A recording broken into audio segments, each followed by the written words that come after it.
It's 5:30. I'll go ahead and call the meeting to order. This is a special meeting, so discussion will be limited to the items on the agenda. The first item on our agenda is a Strategic Planning Advisory Committee presentation of the draft community-based strategic plan for Independence. Dan, would you like to come forward and begin the presentation? Thank you, Mayor. We're thrilled to be here with you guys, and Is it because of the Netflix cameras that you're thrilled, or you'd be thrilled anyway? We'd be thrilled anyway. Okay, this is the conclusion of a many-month process, and our advisory committee's here represented. You'll get to hear from them. Not really here to hear from me, so I'm just going to give a quick introduction to kind of lay out the overall agenda for what we have planned, and then I'm going to invite others to come up and share with you, and then I'll come back up at the end and talk a little bit about next steps. And we'll hold our questions till the end. I think that'd be great. If you've got a quick little maybe process question or something as we're going through, just a point of clarification, that's probably okay. But I know the advisory committee members would probably appreciate being able to go all the way through their thoughts without too much of an interruption. So that'd be great. Thank you, Mayor. So I often tell people that strategy is the process of going from the complex to the obvious in slow, painful, and costly steps. and I think that's what we've got here. The strategic plan is less important than the process of getting there. So we're going to spend some time up front acquainting you with the process that we followed, what we've gone through, what sort of input was received from the community, and how that all worked. And then we'll go through the plan itself. We'll break out the structure and explain what the different elements are, and each of the committee members will come up and, in turn, share a portion of that plan.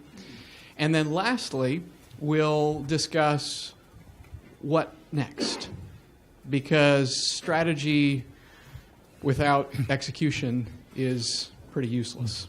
So we're gonna spend some time at the end talking about what we recommend as next steps to ensure that execution is sustainable and effective.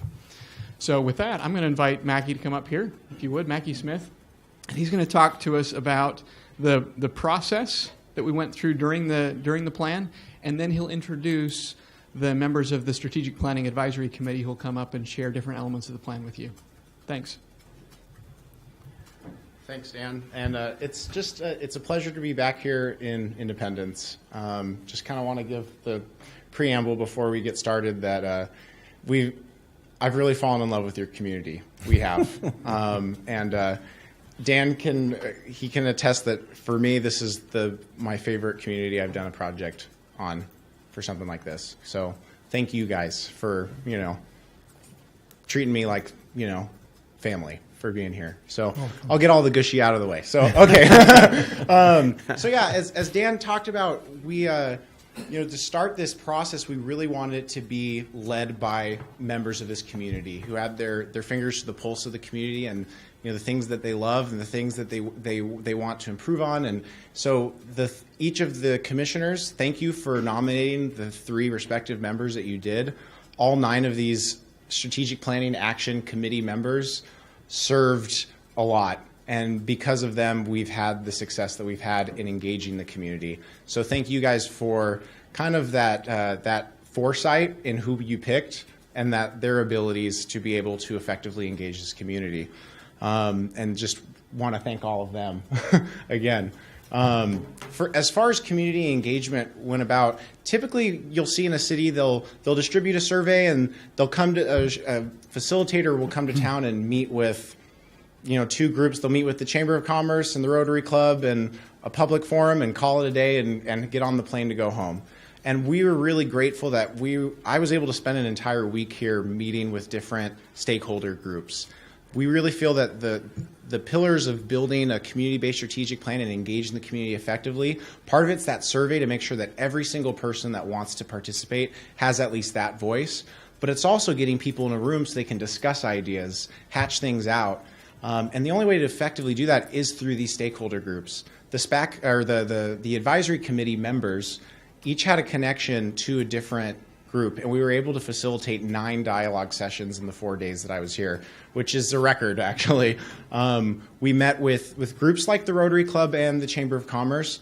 We met with groups like the Berean Christian Ministry. We met with the Community Engagement Subcommittee of the town. We were able to distribute surveys at the weekly CUF meeting where they're feeding families that need that help, and we gave them that opportunity to participate. And we also were able to meet with groups like the high school students and get their opinions, and meet with Penn Terrace and have the residents of Penn Terrace give their thoughts of the future of this community. And so this engagement, the wider the breadth of how many people and different groups we can engage on this plan, the higher the rate of implementation of the plan, because everyone feels like they had a part of it. Everyone knows that they were able to contribute to this plan. And that was really what we felt going through this engagement process. We had over 500 surveys completed. Hundreds of individuals collectively attended these meetings, over 200. And we also complemented this outreach also with interviews. We were able to interview Representative Jim Kelly, President of the ICC Dan Barwick, former mayors, former commissioners, the Tricia Perdone from the Economic Development for the county. We really wanted this to be all hands on deck. What do we care most about as a community? And at the end, what you're going to present are the results of that engagement, of what the citizens of Independence value most. And if we only have so many resources at the end of the day, we'd prefer that you focus on these things, because these are the ones that we care about. We care about all of them. Obviously, we don't want to neglect anything, but these are areas that we'd like special consideration for. So without further ado, and being done with my spiel on engaging this community, we're gonna turn it over. I'm gonna turn it over to Dan for a sec to kind of outline what the structure of the strategic plan looks like, kind of what the results are, and then we're going to have members of the advisory committee outline these different initiatives that we're going through and supply more context as to how it is that we got to this being something that's on the agenda. So the purpose of a strategic plan is to organize thinking about how you prioritize the different things in your community that deserve attention and ultimately resource allocation. We've developed a primary directive, which sits at the very top of the plan, that says what is Independence in the business of doing? What are we trying to accomplish? And so that's front and center in the plan. All of the other strategic directives, there are 5, are just appendages to that primary directive. And they address where should we focus scarce resources to achieve the results that we're trying to achieve with that primary directive. Each of those buckets, those 5 strategic directives, then gets broken down into initiatives that are things that staff can then take and say, all right, we're going to go build out an implementation plan associated with this that answers who does what, by when, and how are we going to follow up. And the advisory committee has also provided input for those directives and initiatives that are kind of sub-bullets within them. What does success look like? How might we evaluate success with respect to each of these 5 areas? Because as you'll see, some of them are very, let's say, metric-driven, things that lend themselves to being able to very easily measure progress. Others are more intangible, and it makes them more difficult. But the advisory committee has weighed in with their thoughts on how they might evaluate success as the plan progresses. So the primary directive for Independence, and we spent advisory committee a fair bit of time on this, build upon our unique sense of community by offering residents the vibrant, welcoming environment that's led people to call Independence home for generations. And those words in and of themselves might not sound like anything special, but the intention behind them was to really focus on what is it that brought people here to Independence, and what is it that keeps people here, and how do we build on that? How do we continue to grow that? So a lot of discussion around unique sense of community, there was some discussion to say, well, is it really that unique? And then as we went around and kicked it around some more, well, it might not be the only place in the world that has the kind of sense of community that we have here, but it's probably pretty unique. And I think Mackie and I, from our perspective coming in as outsiders and seeing your community and sitting there having breakfast at Egbert's and having people tap us on the shoulder and say, hey, good morning to you. That's not something that we experience in very many communities that we go to. That kind of a welcoming environment that we found here. So the committee felt strongly about incorporating that. And they wanted to use the word vibrant because initially we had a discussion around, well, we love the peace and quiet here of our community. We love how it's so such a peaceful environment, a great place to raise our families, that sort of thing.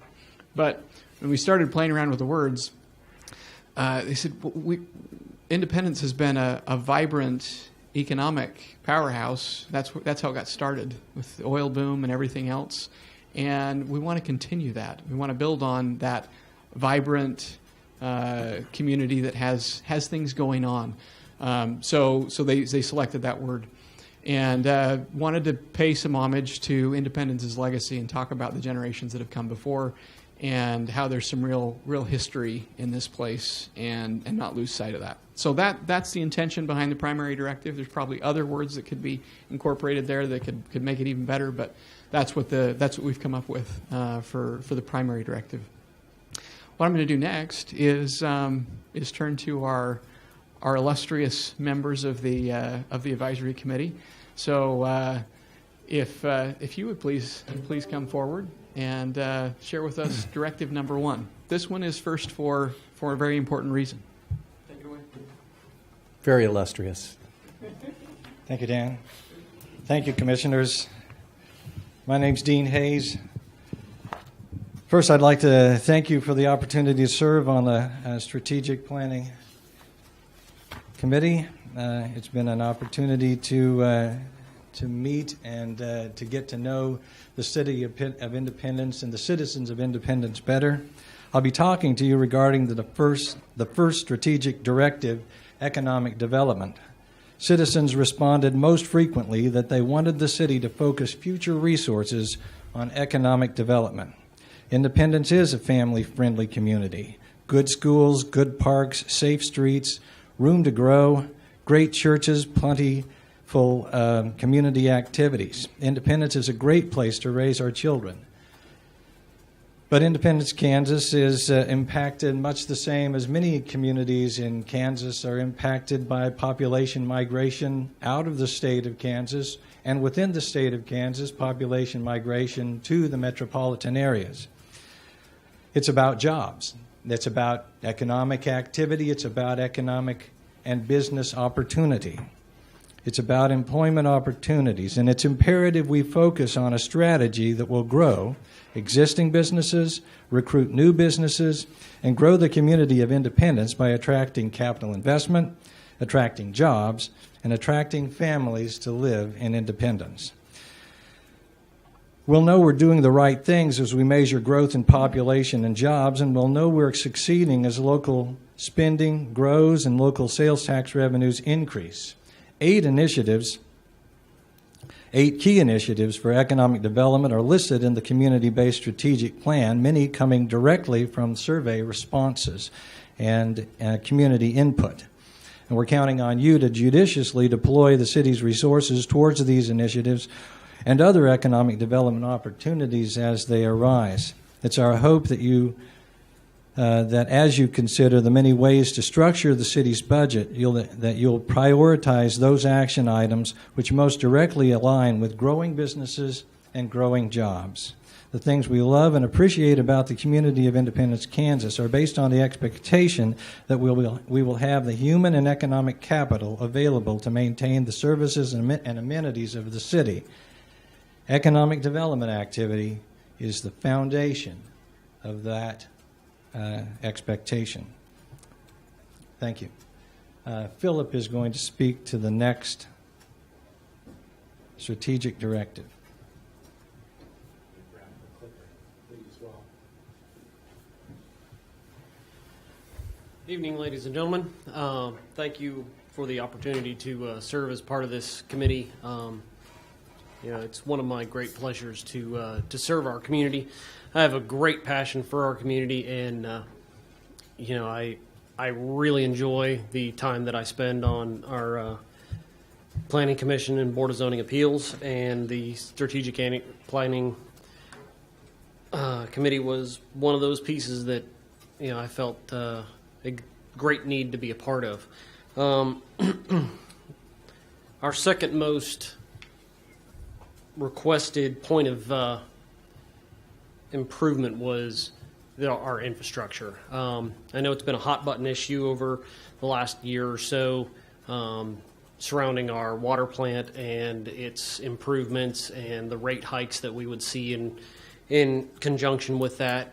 And I think there are some definite ways to avoid raising those rates. And some of those things come in the forms of, the automated water meters that we've looked at, which brings about a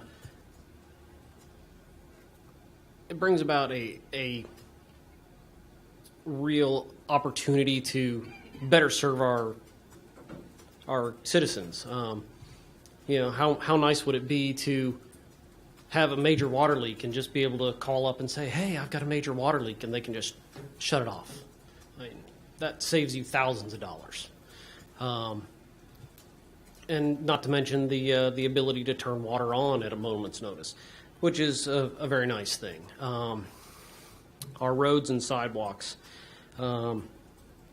We do have some of the nicer roads in the county, inside of our town, but there are places that they could be improved, just like everywhere else. But the point is to continue that improvement and continue that path towards maintaining the way things are. Along with that goes our ADA sidewalks. We're striving to become compliant on the DOJ directive for that, and that's something that we really want to push forward to and make sure gets taken care of properly. And last but not least was our city hall. A lot of people had the mindset of, we need to make a decision and don't look back and just move forward with what the plan is. And as I know, you guys are moving forward with a plan, and I think that everybody's pretty well on board with that. So that's my time, and I thank you very much.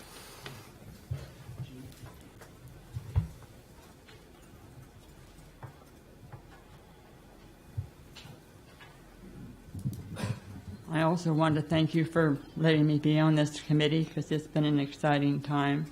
There's a lot that we've covered and are really appreciated to it. One of the things in the beautification is the old houses that are abandoned. And I thought at first that they were talking about trying to make it so that there weren't so many homes in the low-income bracket that they would lose out on some of those homes. And they said no, that their real problem was that the whole abandoned houses were causing them all kinds of problems in attracting the wrong kind of people, and also just reducing the enjoyment of their area. So there's a lot to be done in that area. The next area was on the trash pickup, making it go back to just once a week, because this is a very unusual thing to have trash picked up twice a week. But in order to do that, there's going to have to be a training program to the rest of the community on recycling. The city has taken steps on recycling, and it's been great. But there's a lot of training to be done, and there'll be expenses involved in that. And so in order to do reducing the trash pickup to the 1 day a week, you need to be able to expand the recycling and figure out a way to do that. And the other thing is the partnerships with other organizations in trying to purify the city with Love Independence and all the other activities that they do. And the city has been very, very good in that respect, and so we appreciate that. So, thank you. Thank you.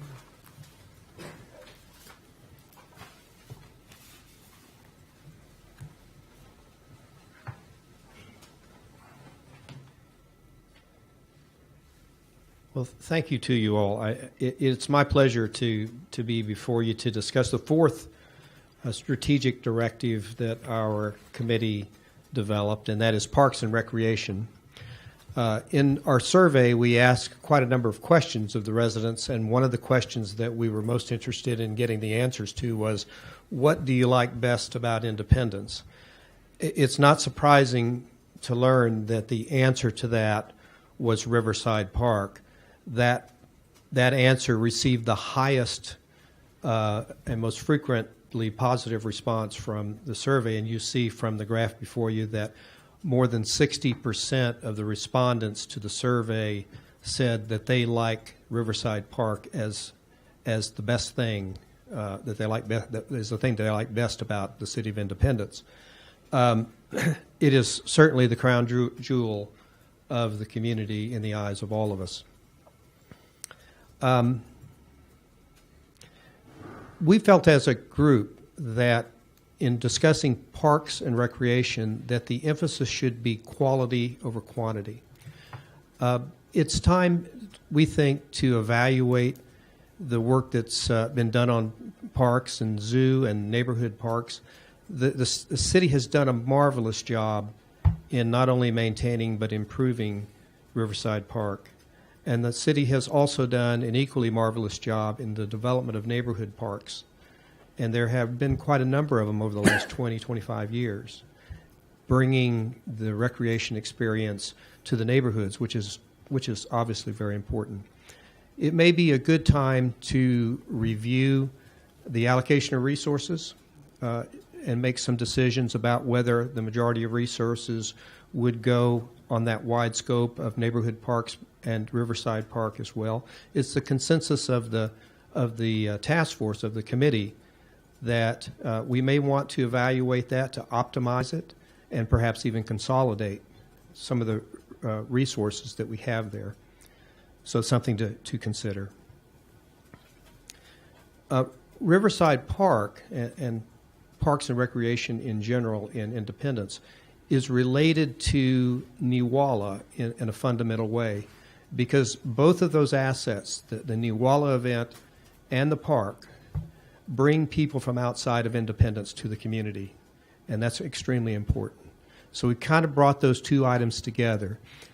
It's obvious a great opportunity, and I know we've recognized this for some time, but we must never forget the tourism potential in both the Niwala event as well as Riverside Park, because both events, both assets of this community bring people from outside of Independence, from other areas of southeast Kansas, and obviously well beyond southeast Kansas into the community, providing tourism dollars for us and economic activity.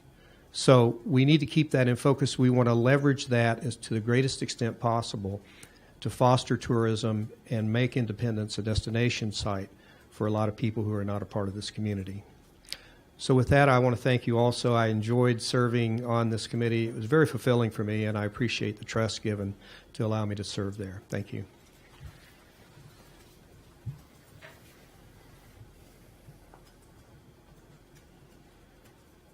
Good evening.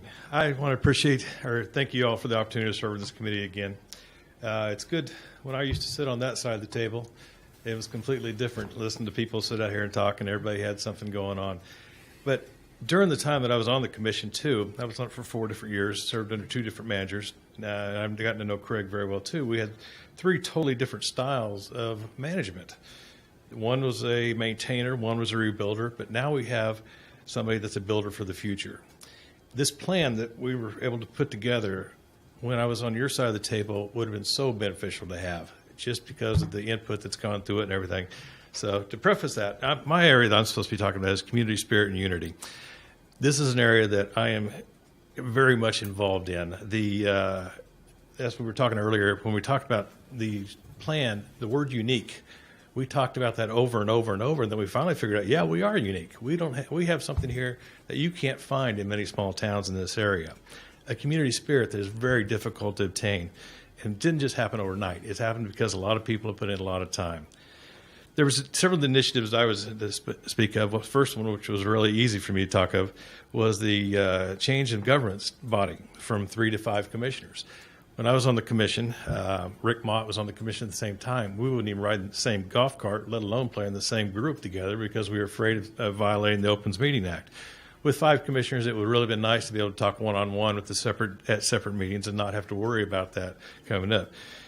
And they also, another part of that there was talking about using districting, which I thought was really interesting, being right now that we have 3 commissioners from totally different districts.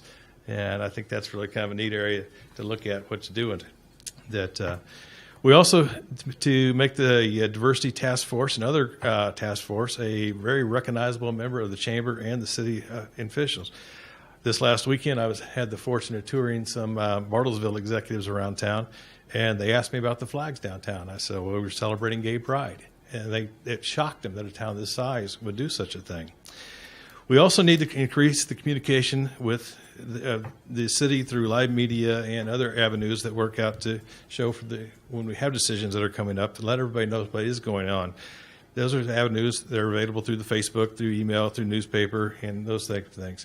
I think a continued use of annual surveys like this particular survey will show us what we're doing. What does success look like? One of the things that we need to look at really deeply, I think, is reduce the number of negative publications.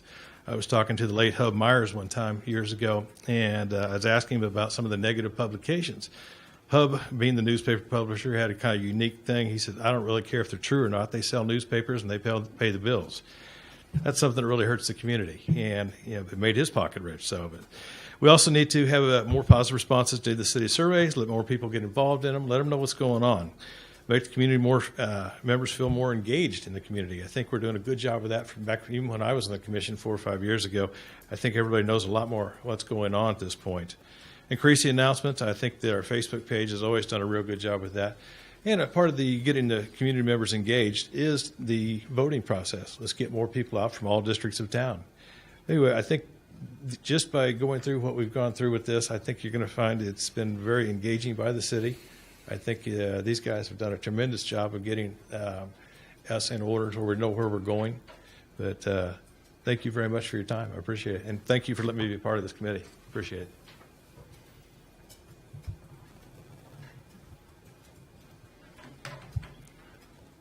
Can you see why we're so grateful to have worked with them? They really, really did a wonderful job. And I'd love to, if we could, just give an opportunity for those that didn't present but that were part of the committee, because we only had 5 directives, so we kind of drew straws. Would you all please stand and be recognized for your work? All of you, please. Give them a round.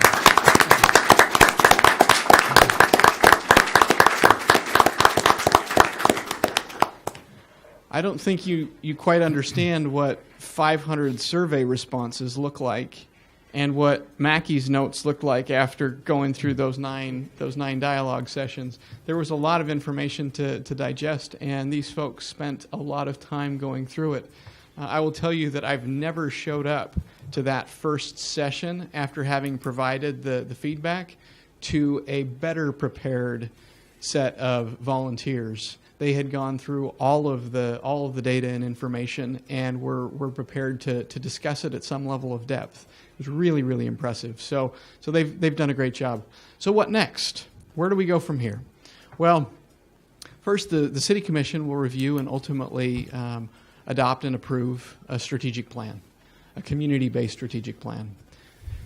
And the staff is going to develop plans to execute and implement that plan. I'll give in a minute here. I'll give Craig a moment to talk about what that process looks like from a staff perspective in terms of the nuts and bolts of actually doing that detailed implementation planning. Thank goodness our volunteer committee didn't have to do that, because that part of it is a very heavy lift. Then after that, each 6 months, the advisory committee, and we discussed this together as a committee at some length, to say, well, what sort of follow-up makes sense? What sort of follow-up is the committee willing to do? Because when these individuals were tapped, you guys all said, well, we got a 6, maybe an 8-month process, depends on how it goes, that we're gonna put you through, and then we get to the end of it. That's the end of your commitment. Each of them offered to continue to serve on the committee, so that they could each 6 months have an update from staff, whereby they learn how things are progressing relative to the different elements of the plan, and then can provide a formal update to this commission on progress towards that plan. It's been discussed that perhaps the best times to do that during the year might be in February, which is right just prior to the annual commission retreat that you hold for goal setting and those purposes. So that could be a good time for a check-in. And then again in August, September timeframe, so kind of this time of year, when you could get a second update on progress on the initiatives in the plan. So that's those are the next steps that we're recommending at this point. Craig, do you want to take a minute and talk a little bit about the staff implementation planning piece of this? Sure. Before I do that, though, I'd like to, on behalf of staff, thank Dan and Mackie, but also especially the advisory committee members. They did a great job. And this plan, as we've talked about, is community-based, decidedly not a staff plan. It's not coming from staff, it's coming from the community, and that's what's excited us about it, and we've been waiting for this. Of course, now the next step is, all right, city, here's our priorities, take off with it. And that is going to be a lot of work. But the part of that process, as we do every year in our planning, is taking these key initiatives that we've outlined and then developing some of those sub-goals step by step. How are we going to get to there? How are we going to eventually see that success? So that's the next step, really getting those sub-goals in place. So we're excited about it. Good. At this point, we'll turn things back to you, Mayor, and any questions that you or the other commissioners would have. I would like to thank each of the committee members for your time and your input. We are kind of paving new trails with the strategic plan, and it's exciting to see the potential as I read through it this afternoon. One of the things that a former Commissioner Darrell Unruh said about plans, they're not any good if they just go on the shelf. They stay in the bookcase. So as I'm looking at it, that's what I'm thinking. How do we take this from the bookcase and keep it before us, at each commission meeting monthly? How do we do that? And looking at the report, it's more than a one-time review. I need to look at it again, and I need to look at it again. And I was thinking this afternoon as I was driving, I need to break it into pieces out of here, so the way you've got the key initiatives lined out, that they stay before me, so that as I start reviewing agendas and looking at the city, and we're talking about plans, that I keep relating back to this. And may I add a comment in that regard? Yes. So one of the practices that I've seen at other communities we work with is, as they create the agenda for their commission meetings, they'll say, okay, well, this is directive number 2 and it's initiative number 3, so they'll put a little 2.3 right next to the agenda item. So it's reminding people that, okay, this is from the strategic plan, and this is why we're talking about it. And then it starts to beg the question, we have these other items on the agenda, and they don't seem to have any number next to them.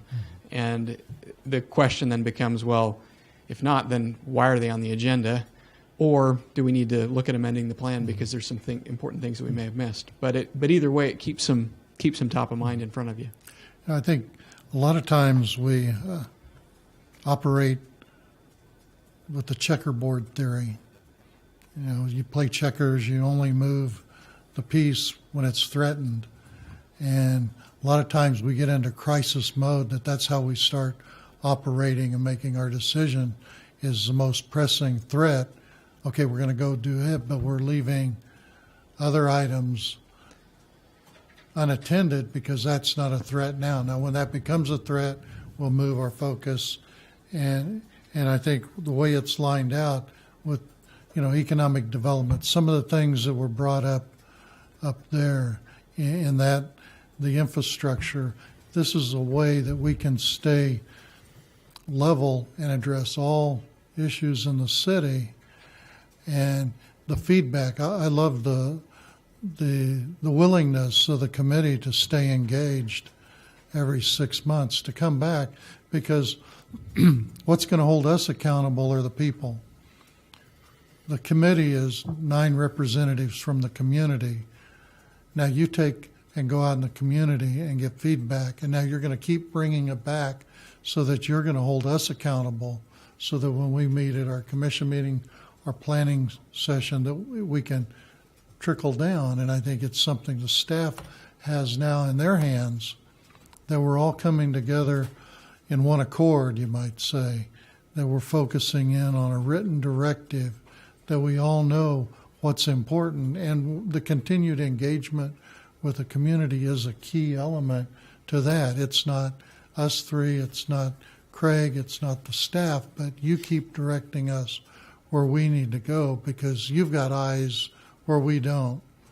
And I think the cross-section of our community that was represented in the committee is great, that we've got a true perspective of what the citizens are looking for. Now we're obligated to take it off the shelf and make it work. And I know as I read it, it was just something that I saw that we've needed for a long time, and I'm excited to see it implemented, and then to keep looking to see how can I make sure that it's implemented, and how can I make sure that I'm meeting the needs of what's been outlined here in my position as commissioner.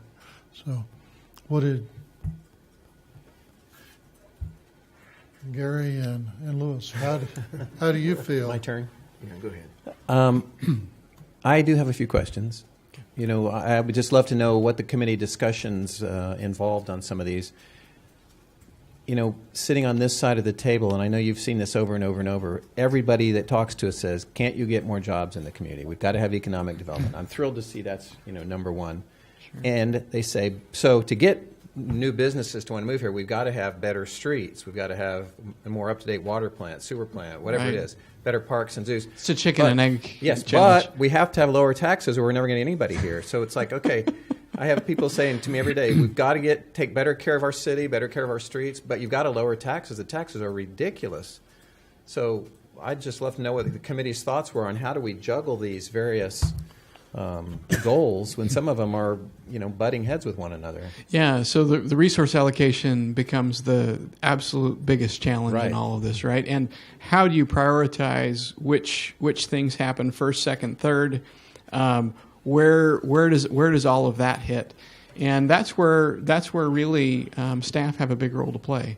As professionals in their areas of expertise, they come back on at least an annual basis with a business plan, an implementation plan that says, okay, well here's how we would order some of these things based on what we know about what it's going to take to do different elements of this. And what you'll also see happen is there'll be points in time where, now staff have had a chance to review this. As Craig aptly pointed out, they didn't want to put their fingers on the scale. So they stayed out of the committee meetings that we had when the feedback was being provided, when all those things were happening, because they wanted to make sure that it was an independent process. But then at the end, they had a chance to review everything that was in the plan so they could understand it. And at our last committee meeting, they could provide a little bit of perspective on different areas. So I'll just give you a small example of this. We talked about a GIS. You guys remember the discussion about what a GIS is? Anybody remember what a GIS is? Geographical Information System. That's a very useful piece of technology that allows you to know where the water line's buried among other things. And the concept there was, well, if we can't do that, then a lot of the capital planning and other things that we've got into this plan isn't going to work. And so staff provided that type of perspective. So you'll see in the implementation planning that staff will do in concert with the commission, some of those trade-offs coming back to you. And there'll be other difficult trade-offs that will come back to you. So, for example, one of the items that came up in the discussion that you heard mentioned here was with respect to parks and where are those investments best made? Well, this high-level community-based strategic plan is not designed to tell you, well, this park you probably ought to close it. And this park over here, you ought to think about changing some of the amenities in it and refocusing some resources over to this one because there's more residents over here and it probably makes more sense. Or that level of detail will have to come. So those difficult decisions will come back before you. But the good news is that you'll be focused on the things that residents have already identified as their highest priorities. It would have been too much to ask the committee to go through and rank order every single detail of the plan, but you've raised an excellent point, and maybe I've just done a good job of talking myself into a circle. Did I answer your question, Gary? Well, I think the answer is there's no easy answer, actually. Yeah. So. Yeah, I mean it's the same thing that others grapple with. The great news though is that you now have a document to help ground and guide those very difficult decisions. I love all of the points, all the major points, but I'm a huge fan of beautification, and I mean we've been very aggressive in condemning and removing old houses that are abandoned. But under the category of beautification, it was mentioned about trash pickup. Now, I have one in my part of town. We have alleys. You put the trash out in the alley, and I have one neighbor that just throws their bag of trash over the fence. I don't know if I want to wait a whole week to have it picked up. I mean, I don't know how that's contributing to beautification to have less trash pickup. Maybe I'm missing the boat here, but. So there's a couple of things that I can share by way of details, and Craig can chime in and correct me if I get something wrong. By moving to once a week trash pickup, it allows you to use the large wheeled trash receptacles that you see, the polycarts, which will dramatically reduce the amount of trash that's being tossed around. Because if your neighbor chucks a bag of trash over the fence, it's not going to get picked up, and if it's not in a polycart. So it tends to mitigate some of those kinds of issues, in addition to animals, raccoons, whatever it is, getting in there and yanking stuff out. And it also frees up resources potentially that make it more possible to do other sorts of things that would impact beautification, whether that's brush or other kinds of pickup and things that can be done that way. So fair enough. All right, thank you. Thanks, Gary. I'm glad the people that we all picked. I'm glad that you served. I was excited to hear what you came back with, information, and it presents a daunting task for us. People are always telling me, don't raise my taxes anymore. They're already high. We understand that. So things have changed over the years. But how city government operates, they have to provide services to the community. We all understand that. But we have seemed to operate like we always have in the past, and we've reached a point now to where with limited resources, we need to find a way to redirect some of those resources and put them in areas that we've either neglected or we've not been able to put enough resources at, which would be street repair. So it's going to change the way how we do things, how we operate as a city. But we're going to have to balance that out, and one of the drawbacks if you continue to raise taxes, it's not an incentive for people to stay here because they've reached a point where I have more money going out than I have money coming in. You're hitting on all the trade-offs Gary was just talking about. Yeah. At that point, you reach that. So it's rethinking how we do everything, how our processes are. I worked for a company for 37 and a half years. I saw a department I worked with go from 7 people to 3, and we had the same area to accommodate and work. And we found a way to do it. And so I think if you if we look at that and keep an open mind and work toward being more proactive instead of reactive, and then start holding ourselves accountable so that we're able to do that.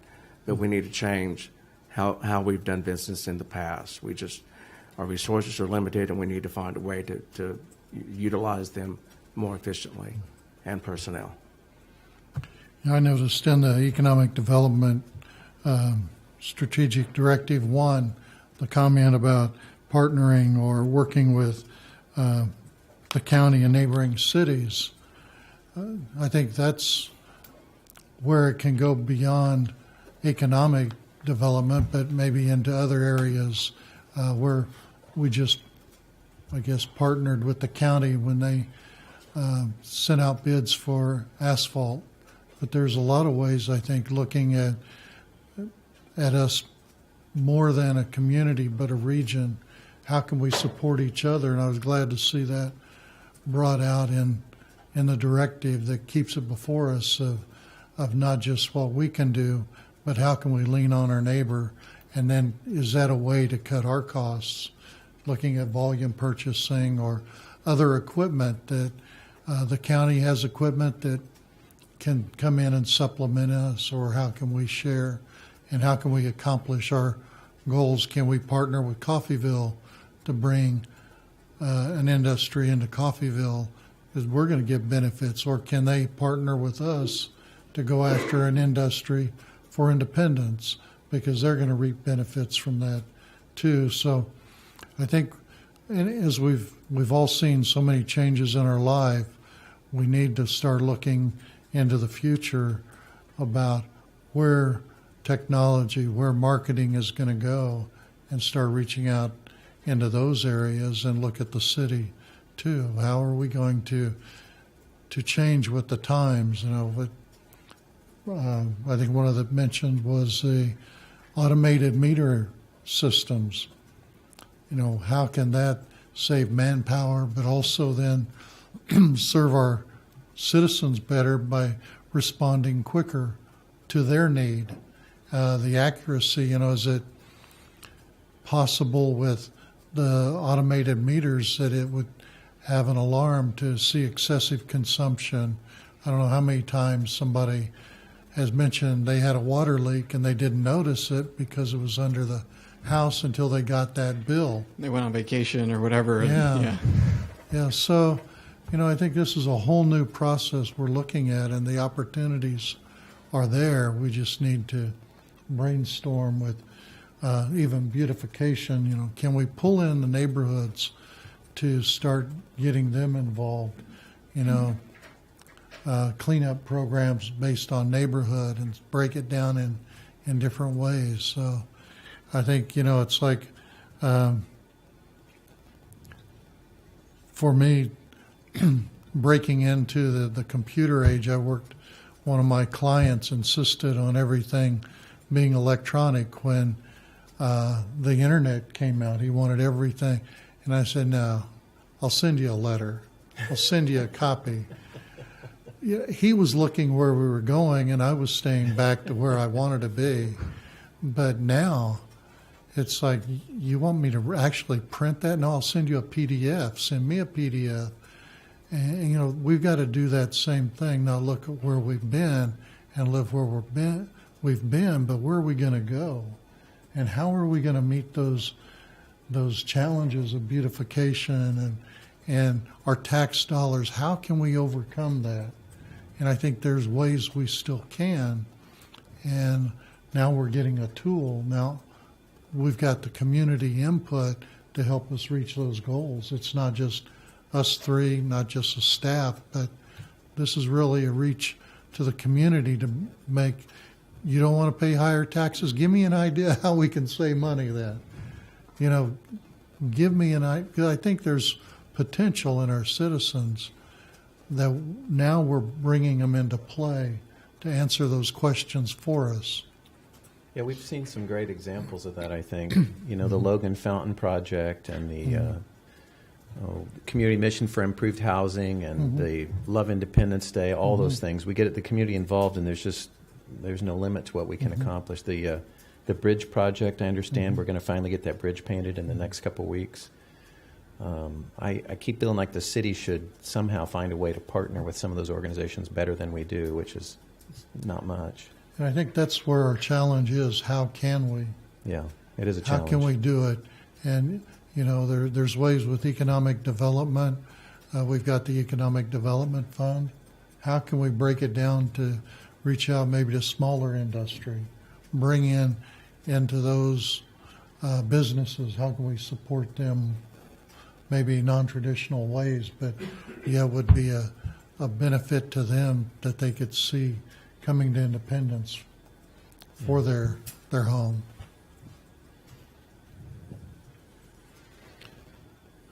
Any comments that committee members would like to give us other than what was in the presentation? Other than your canned speech.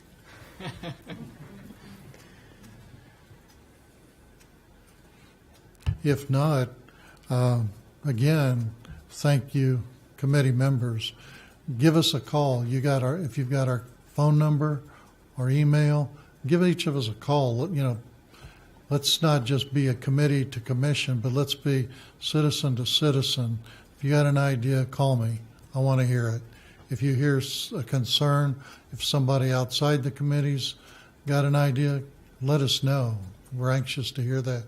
Thank you, Dan, Mackie. Thank you for your time and your talents that you brought to Independence for us. We're appreciative. Also glad that you enjoyed your stay. I do know there is some office space available. If you're looking at establishing a branch office, We'll make you such a deal. I can put you in contact with some landlords, and we'd love to see. I will tell you that hiking trail over there by the lake is absolutely beautiful. Isn't it amazing? Yeah, there's you have some real treasures here. Yeah. Yeah, agency, you could enjoy them on a weekly basis. I know. Yeah. I know. If only you had an international airport located here, right here in Independence. Well, we're close. We're close. You're close. Yeah, Tulsa. Tulsa. Yeah, if you travel the right time, you can avoid some citations. Not within the city limits. But thank you. Thank you. We appreciate it. Just a point. Typically what happens is the commission actually adopts the plan. Right now it's considered a draft until you formally adopt it, and then we'll go to town on it. So I don't know if you want to do that tonight or the next meeting or. I'd like to review it again. I don't know if Sure. the other commissioners have had a chance to really go through it. I think with the comments and the presentation tonight, I'd like to read it again for myself. Sure. I see no negative, but I really like to digest it a little more. I think that's a great idea. We basically just got it, so. Yeah. We'll put it on the agenda next meeting. Yeah. Thanks. Sounds good. Okay. Well, thank you.